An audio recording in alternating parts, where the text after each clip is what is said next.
Hey everybody, welcome to Monday. And yes, over the weekend, I watched the Snyder Cut. Took me 2 evenings, but I got through it. Now, before I begin, this is a movie.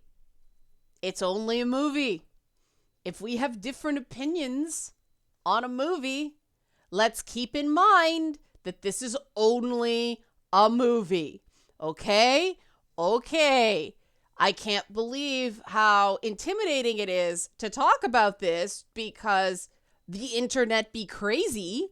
But if you like this sort of analysis, help support this channel, become a monthly patron, patreon.com/LeannaK. Also, boss fight update at the end of this video for those of you interested in the status of boss fight episode 4. So, short version. Typical of me, I'm going to give non-spoiler version. Then I'm going to go spoilers ahead. Then I'm going to get into the spoilery version. I don't know how many spoilers there are in this movie since it's essentially the same basic story, just done differently, but I'll be careful nonetheless. So, my overall thoughts are it is better than the Whedon cut. It is. It is true what they said that Whedon ruined the movie. Based on what was there, he could have just cut it together and it would have been a perfectly good 2.5 hour to 3 hour film. But it is a 4 hour film. And while it is beyond clear that Zack Snyder truly loves these characters, loves them in a way that Joss Whedon clearly did not. He might love them a little too much, and it hurts the first 90 minutes to 2 hours of the movie. The first 90 minutes to 2 hours of the movie are the absolute weakest part of the whole thing. The biggest ongoing problem is Zack Snyder's usual crutch of way too much slow motion. Way too much. I think just cutting down the slow motion in the first 90 minutes would have taken it from 90 minutes to an hour, because there's slow motion and then there's extreme slow motion. Just too much slow motion. The slow motion was so overused that it took away from the majesty of the scenes that slow motion was actually appropriate. The character introductions should have been 5 to 10 minutes each, not the lengthy 15 to 20 minute scenes that each of them got. We didn't need that at this point. Some people say that's not the point. The point is to show his initial vision. This is the Snyder cut, not the Snyder raw footage. It would have been okay to get on with it. Again, just remove the slow-mo from the first 90 minutes or only use it when it actually made sense, and you would have chopped a half hour off the damn movie. Now, once the movie starts going, it becomes abundantly clear what Joss Whedon changed. Discuss more of that in the spoiler part of this. And that Zack Snyder's vision was imminently better. Better understanding of the characters. Much more coherent in terms of storyline. I would have ordered the scenes differently than he did. I'll talk about that in the spoiler version. But the mid-hour, this is not a spoiler because this was in the original movie, from the Parademon Nest fight, and even a little bit before that, the prep for the Parademon Nest fight, the Parademon Nest fight, through to the final fight with Steppenwolf, vastly superior. If you want to fast forward the first 90 minutes, like just fast forward through the slow motion sequences and like watch the talkie bits fast forward so you can get to that core hour of the film, it's solid. That part is really, really, really good. The final fight is much improved There's an actual arc of the characters. There's a point to the film that Whedon's version didn't have. And the characters feel cool and powerful and iconic in a way that the Whedon version just didn't provide them. I'm torn between, I liked Cyborg in the Whedon version. There just wasn't that much of him. The Flash is very different in this version. Better. Less was more with him, but also there are some changes along that they were, I shouldn't say they were improvements because they were the original version. Whedon demolished this movie. Even with what I believe was a really not good, not just slow, not good first 90 minutes, that hour, that really great hour just shows that Whedon was making the Justice League about Joss Whedon instead of making the Justice League about the Justice League. That's hands down. That is undeniable.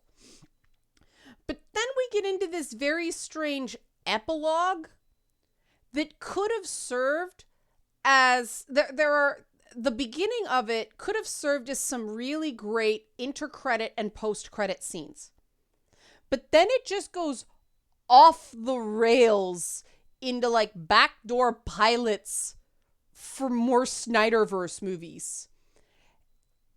And it was very disappointing to me because if he had ended strong, I think it might have been, no, strike that. The hype is what is going to guarantee him more movies. The sheer hype around this, the sheer amount of discussion is what Warner Brothers is interested in. The problem for Zack Snyder now is the controversy surrounding this franchise and the fact that a lot of the actors that, made up Justice League, notably Ray Fisher and Ben Affleck, are now kind of on the outs with Warner Brothers for one reason or another. Ray Fisher much more than Ben Affleck. But again, that solid middle shows what the movie could have been I think Warner Brothers was wrong to hold him to 2 hours. There's a decent 2.5 hour, 3 hour movie in that. And it could have been a 3 hour movie that didn't necessarily feel slow. 2.5 hours would have been better. But 3, all right. 4, gratuitous. But if Joss Whedon had just been merciless with the edits and just finished Zack Snyder's movie, it would have been decidedly better than the piece of crap that ended up in theaters and basically ended, Justice League Ensemble films for the foreseeable future. So that is the end of my non-spoiler part. So if you want to continue me talking about the details of it, spoilers from this point forward, you have been warned. This is Trevor Noah at the Grammys. If you are spoiled after this, it's your own damn fault. So, about that opening, I would have restructured the whole film. Started with the war that the Atlanteans, the humans, and the Amazons banded together to fight off Darkseid the first time. I would have started with that because it would have really cut down on the factor with everything that happened in the first 90 minutes of the movie. That could have been your credit sequence. We didn't need 5 minutes of Superman screaming and it rippling around the world. We did not need 5 minutes of Superman's death yell. We didn't need it. It could have been at that, hey, they won, cut to the defeat, roar, everything rattles, mother boxes wake up. All right, we're into the movie. And we just saved ourselves a lot of time. Okay, You do the fight between Steppenwolf and the Amazons. That is awesome. That was a good sequence with the context of the fact that they won before because they all worked together. Now they're losing because they don't work together. The Amazons getting their asses handed to them. I sat there going, why are the Amazons losing? I don't want the Amazons to lose. Okay, that makes sense. They pulled away from the world. Okay, now I get it. Would have made more sense in context. The Atlantis stuff, if you're going to have the Amazons get their ass kicked, you have to have the Atlanteans get their ass kicked. But the Atlantean footage, maybe because they hadn't quite refined the technology yet, it wasn't as good. But and I admit, I made a lot of really terrible jokes because, when you're watching Amber Heard get beat up as Mara by Steppenwolf because her off-screen life has become so tabloid fodder and so larger than her body of work, it's impossible, to not reference her real life when there's something like that going on. It is a problem with the franchise going forward that it's now no longer possible to see Queen Mara anymore. You see Amber Heard. Not that that wasn't a problem even before the whole Johnny Depp court thing happened. So that maybe that colored what I saw of that scene. But then you get into, well, that's interspersed between setup sequences with the various characters. You got the Batman one, and yeah, in a movie like this, it is customary that everybody gets their cool setup scene. I don't remember the Wonder Woman one being so stylized with all the slow-mo and then the speed up and the slow-mo and the slow. I would have just run that straight because it was cool enough as it was. And then that scene with the little girl where Wonder Woman said you can be anything that you want.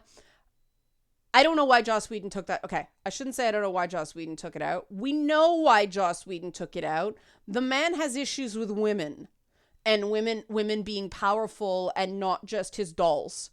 But it was a good Wonder Woman scene for Gal Gadot's Wonder Woman. They should have kept it in. It was right for Snyder to put it back in. Cyborg's lead up took a long time, and they probably would have been able to do that shorter. I'm not going to bother to speculate on how. Just again, quicker, less slow-mo, get to the point more. Cyborg and Flash's stuff is essential that you got to lay that down so the good parts of the epilogue make sense, because that's their story arc for the purpose of this movie. So, all right, fine. But the Flash's introductory scene was so overdone.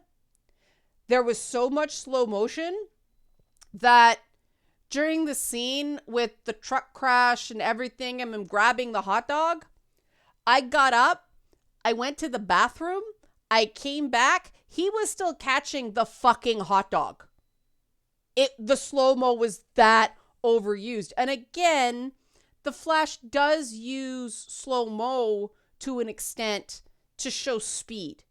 It was overdone. Way overdone. And by this point, 90 minutes of the movie have passed. 90 minutes. At the 90-minute mark, I remember looking, and it was around the Flash sequence at that point. I'm like, Jesus, they're still introducing characters. This is insane. Disney can tell an entire movie in the time they've done just setting up the characters, and they admittedly really, they really should have set up the whole apocalypse and the mother boxes and the anti-life equation maybe and all that stuff in Batman versus Superman better, so they didn't have to do it in Justice League, because it went on and on and on and on and on and on and on. But then the weird Aquaman singing thing. I mean, Aquaman's stuff was mostly untouched. There were little changes here and there, but that basically played out with the additional footage in Atlantis. But the stuff with him and Batman and all that stuff basically played out the way it did in Whedon's version, including the bottle getting broken and getting washed into the sea. Yeah, that was from the original. Everything just took too long. You could have cut everything back somehow and nothing would have been lost. Just cut out the slow-mo. Your scenes are half as long, right? I know I'm belaboring this, but it's really important because I understand why they pulled back of releasing this as like a, 6-part, 7-part series, because most people would not have stayed past those first 3. They were poorly structured. They were self-indulgent. Sorry, Snyder fans, they were. But then we get to the part where they're actually a team. And even the part where they're just chatting in with Alfred and Batman and in that area that I don't know if it's supposed to be the Batcave or what, but the absence of Whedon was blessed. Aquaman is no longer a pervert under the lasso of truth, which was refreshing because that was one of like 3 scenes, maybe 4 in the Whedon version where I was just gripping the arm of the chair because it's like, come on, guys. That's Joss Whedon putting Joss Whedon into the mouths of various characters. That is not the characters having appropriate character voice that makes sense with their characters. Arthur Curry is an everyman, not a perv. And Joss Whedon associates being an everyman with being a perv because he himself is a perv that has serious problems. So that's when, to me, it started going, okay, I'm starting to see the improvements here. And then the Parademon Nest fight where the Flash isn't the schmuck. I'm like, all right, this is much better. And the Flash doesn't talk himself to death in this. The Flash is quirky, not like he's on PCP, right? Like less as more worked much better. And from that point on, the movie just kicks ass. I am still not big with the resurrection of Superman scene. Now, the way the Flash and Cyborg work together and it didn't really quite work, that's important because it sets up what goes on at the end, right? Or did it work that time? But it's the whole Flash and Cyborg working together, right? It bookends with something later in the film. So cool. I still cannot buy the lasso of truth not working. I'm still disturbed by Superman destroying those military vehicles and a cop car on fire.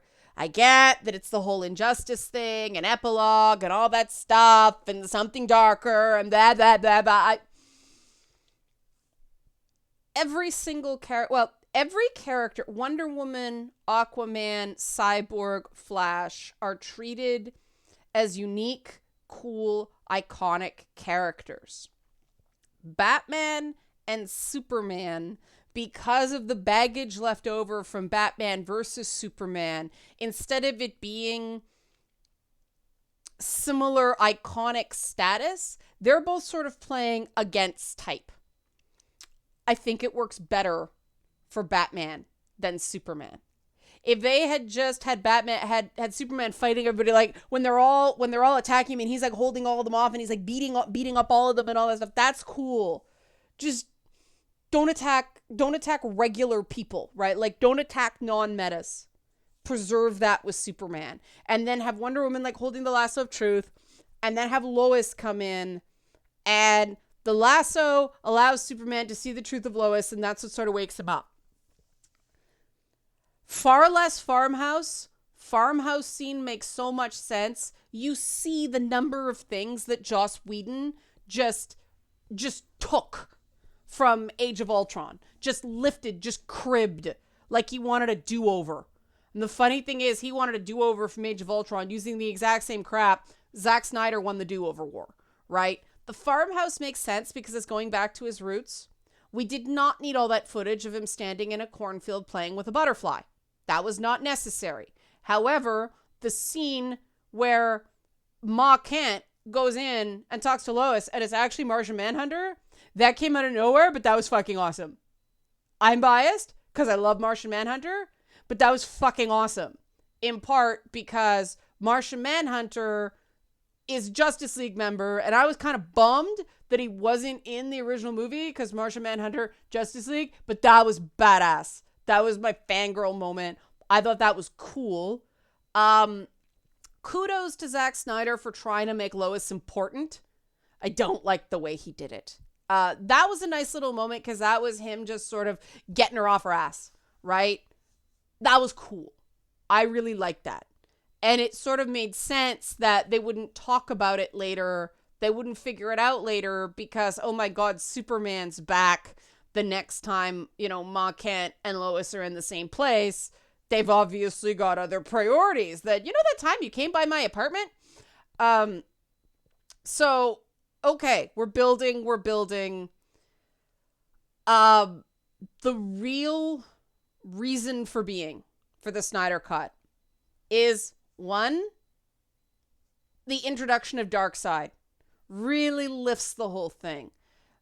They are in a box because, again, Thanos got to movies first, and they're very similar characters because Thanos is a ripoff of Darkseid. But getting him in there and showing that little portal with him and Desaad and Granny Goodness and all that stuff, that made a lot more sense. That was a much more epic thing for a Justice League movie than Steppenwolf. Steppenwolf's motivations made much more sense too, but the final fight with Steppenwolf, night and day. Like, it's not even the same movie, even though it is, right? Like, it's in the same place, but it's not shit like it was in the Whedon cut. And that was the Justice League working together and Batman finding hope and faith. All right, okay. I thought Ben Affleck actually acted very well as Bruce Wayne.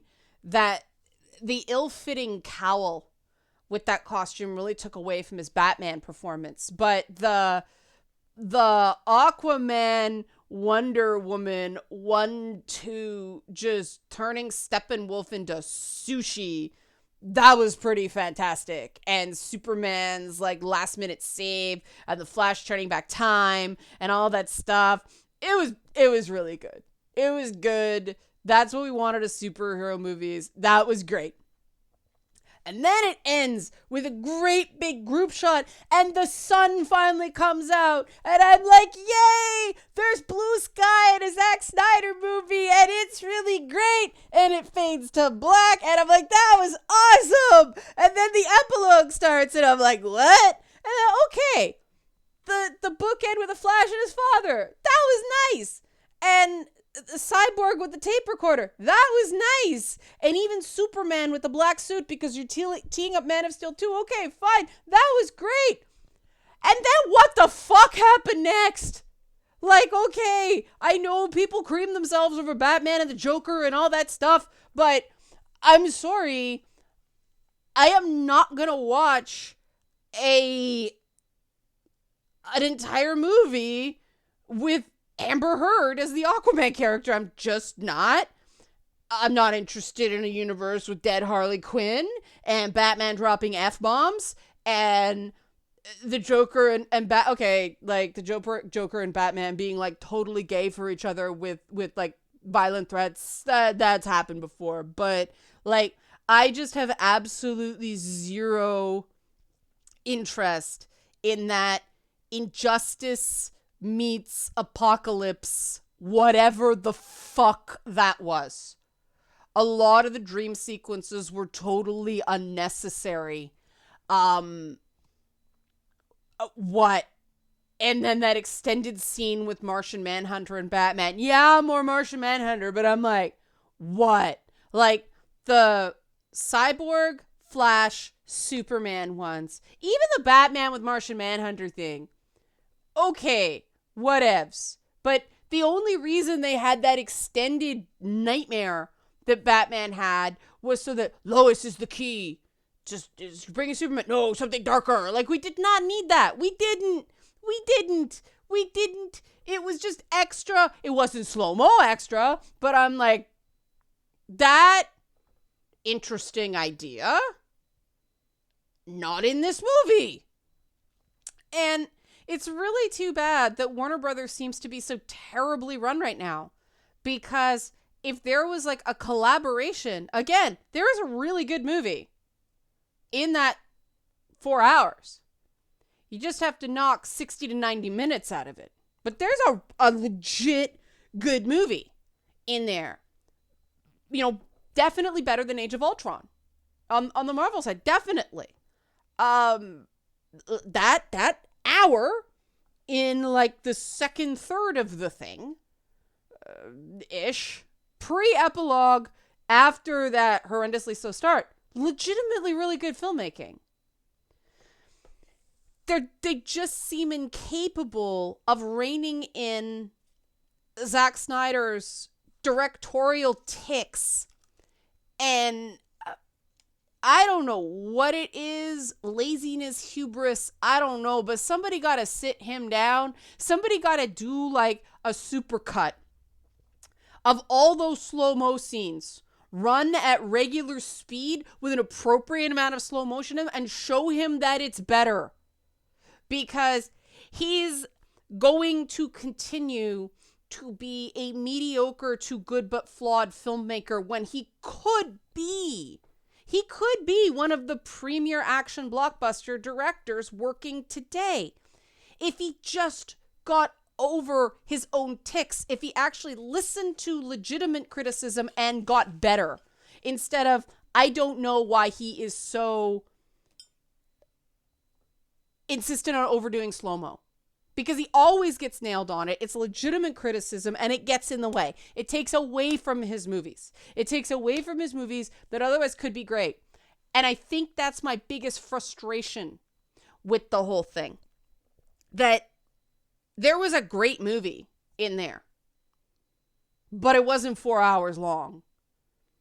And it wasn't the one he turned in.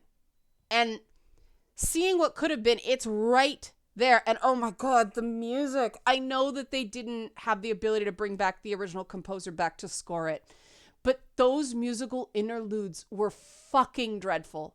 They were terrible.